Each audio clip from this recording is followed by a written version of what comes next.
Bem, agora a gente vai para o conceito que cola o conceito de OLTP com o conceito de OLAP e o que rege por detrás dos planos por eles, tá? Então vamos imaginar o seguinte cenário aqui. Você está dentro da sua empresa, né? E aí você tem, quando a gente olhou ali o sistema OLAP, um banco de dados somente. Mas vamos supor que com o acréscimo e evolução dos dados, dentro da sua empresa você tem vários departamentos e, claro, cada departamento não obrigatoriamente trabalha somente com aquele banco de dados que foi estabelecido anteriormente. Então vamos supor que aqui você tem um banco de dados chamado MySQL, é um tipo, né, que a gente viu, e a gente tem um outro tipo aqui chamado Postgres. Ou seja, nós temos dois bancos de dados. E aí o que fica mais interessante? Essas aplicações de trabalho, nós vamos escrevendo dentro desses bancos de dados relacionais, a gente sabe que isso funciona muito bem até um certo ponto, só que de repente existe o quê? Alguém com a necessidade de ter o quê? Uma visão analítica. Ou seja, eu preciso ver essas informações analíticas, eu preciso fazer consultas. Mas pior do que isso, vamos supor que aqui é o meu banco de dados de vendas e aqui é o meu banco de dados que rege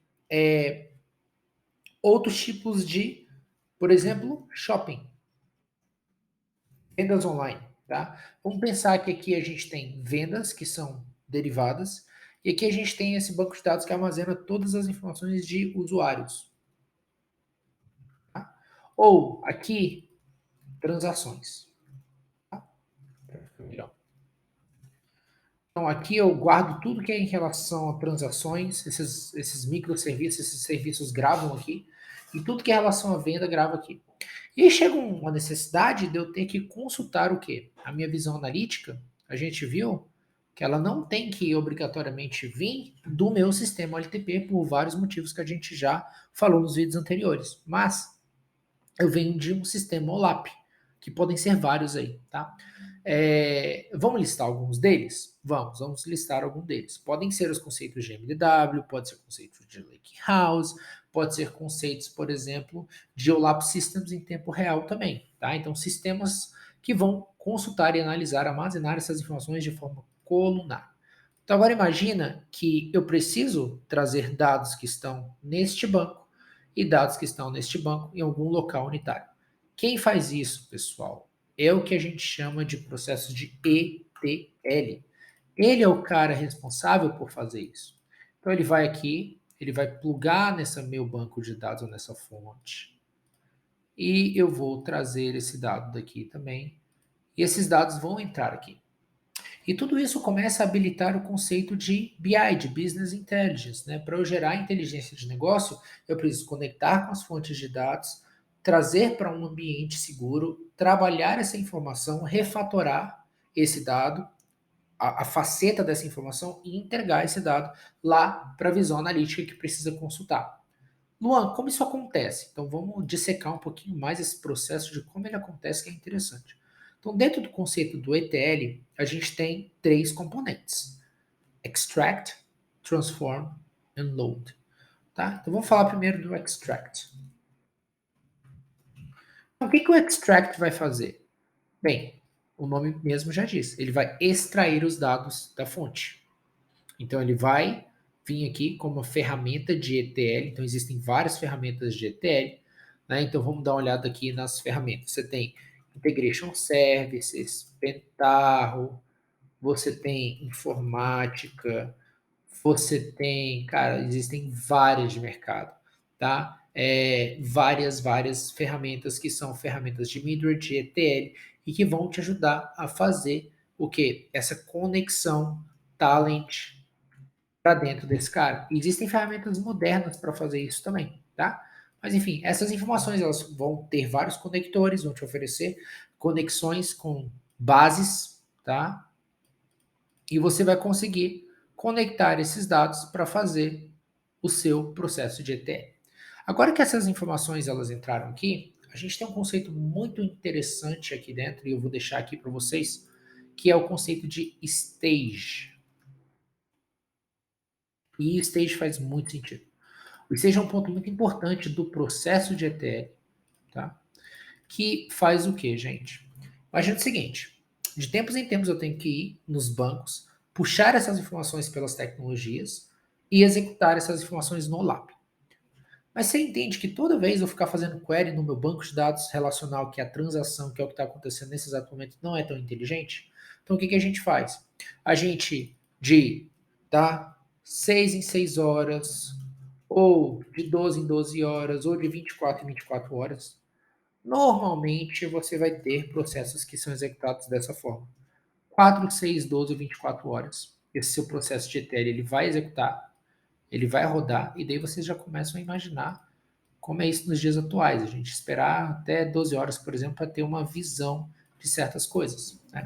Então, eu tenho ali o processo, ele é executado, ele traz tudo o que eu preciso para a staging, e daí, depois que eu tenho essas informações, eu tenho outro estágio aqui muito legal, que é o estágio de modelagem dimensional, que vai fazer com que eu crie um modelo mais eficiente para fazer as consultas, e aí sim, essas informações vão ser colocadas dentro desse sistema analítico. Então, o ETL, quando a gente fala de ETL, principalmente para engenharia de dados, para parte de bancos de dados de BI, ela está atrelada a esse conceito. Plugar nos sistemas transacionais, nos sistemas OLTPs, trazer essa informação para um local, para fazer o quê? Um local que seja seguro, para que eu não precise ficar consultando toda hora os sistemas, agora eu desacoplo. Eu trabalho toda uma modelagem dimensional que é diferente da modelagem tabular de 3 formas do modelo relacional, e eu coloco isso dentro de uma engine OLAP para que possa ser analisado.